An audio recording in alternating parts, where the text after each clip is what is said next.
Good afternoon, everyone. My name is Nayaswami Padma, and I'm here today to bring you today's noontime inspiration from the original teachings of Paramahansa Yogananda.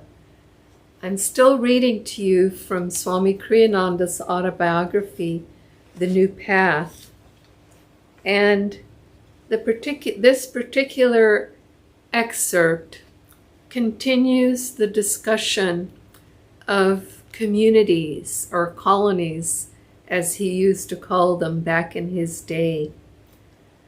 Alas, Yogananda encountered an obstacle that has stood in the way of every spiritual reform since the day of Buddha: human nature. Marriage has always tended to be something of a closed corporation. The economic depression of the 1930s had had the effect on a generation of Americans of heightening this tendency by increasing their desire for worldly security. Us for and no more was the way Yogananda described their attitude.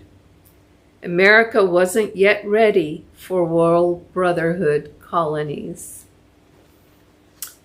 Well, unfortunately, that is a tendency, whether post-Depression, post-World War II, or just in general through the centuries of human interaction through marriage, which is this tendency, as Yogananda so quaintly called it, of us for and no more.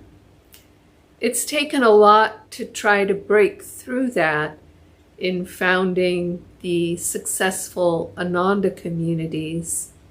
And one of the reasons that it was able to work, to Swami Kriyananda's credit, was that in the early years of Ananda, he was a monastic, and people were so automatically drawn to the monastic life that he was living by example that many turned that way in the very beginning.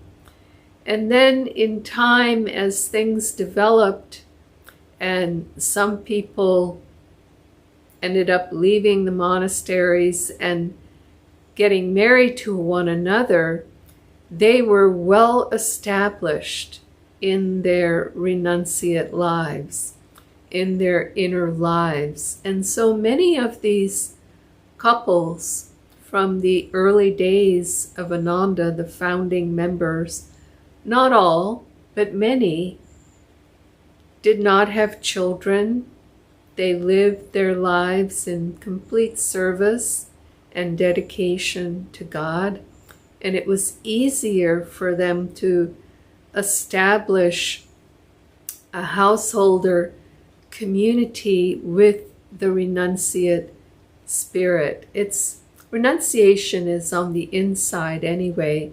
It's not about lifestyle. You can be a renunciate and be married. You can be a renunciate and have children and raise them in that spirit in a way that's slightly less attached than tends to happen in day-to-day life. And so some of us, even from back in those days, who did have children, were able to try to have a family life that was putting God first, seeing God in one another, and trying our best with time, not always succeeding, but always trying and understanding that this is something that was particularly important and meaningful